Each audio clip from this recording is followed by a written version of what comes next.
it is.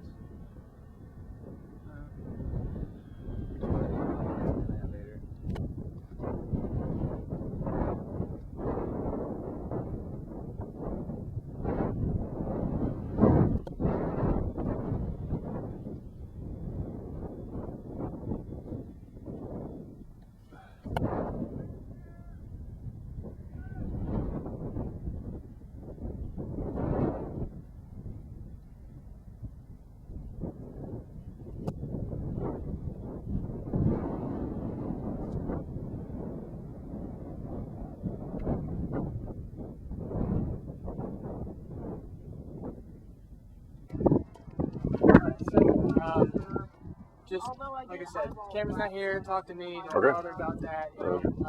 And then if I can have you start off by telling me your first and last name, and spell it out for me, what your official title is, whatever it is, and then we'll go from there. Okay, my name is CW2 Lucas Pannell, Lucaspannell. I'm a pilot in command of AH-64D Longbow Apache Attack Helicopter, as well as a company aviation safety officer for the 1st to 11th Attack Reconnaissance Battalion. All right, so again, basically the same question I was asking. Now, what is it exactly that you provide? Specifically, in my job as a longbow pilot, we provide aerial security and a weapons platform for the ground force commanders and battle space owners in this RC North AO of Afghanistan. Our job is to provide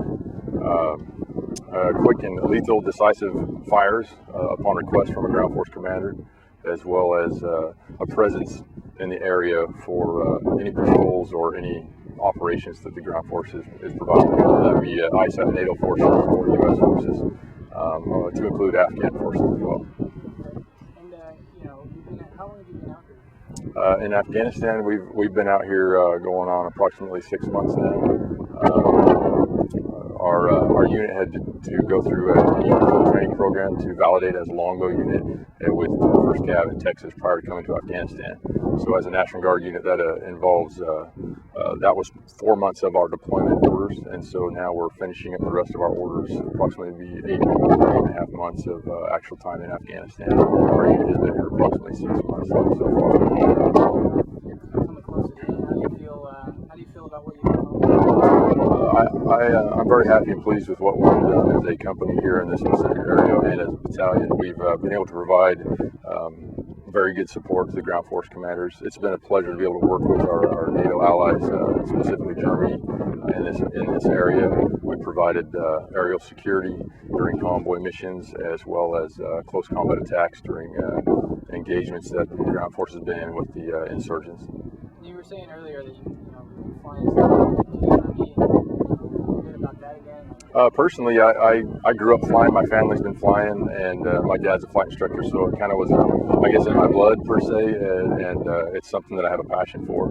And being able to fly for the U.S. Army, fly this amazing platform here is really amazing.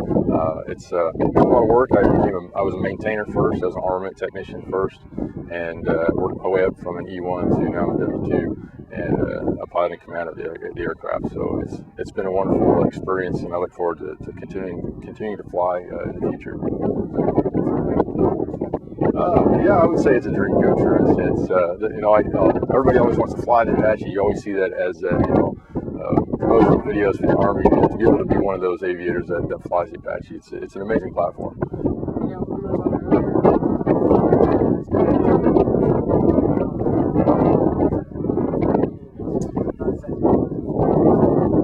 Here in our area, specifically at Falcundus, we work really close with the Germans at the PRT, as well as other FOBs in the area, and we get to see them quite often.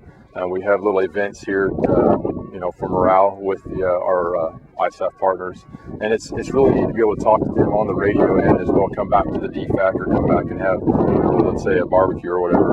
And like for example, just at Oktoberfest, and our German partners were showing us the wonderful cuisine they have in their country by bringing it over here and talking to them about some of the missions we've done and supporting them directly and while they're in firefights or it's neat to be able to have a direct support role from the ground force. And we definitely have a presence when we fly overhead. Our presence helps them stay safe. Just flying without even having to shoot anything, it protects them. Not all the time, so that's why we're there, because when that time comes, they need us for fire support, we can provide quick and accurate fires for them.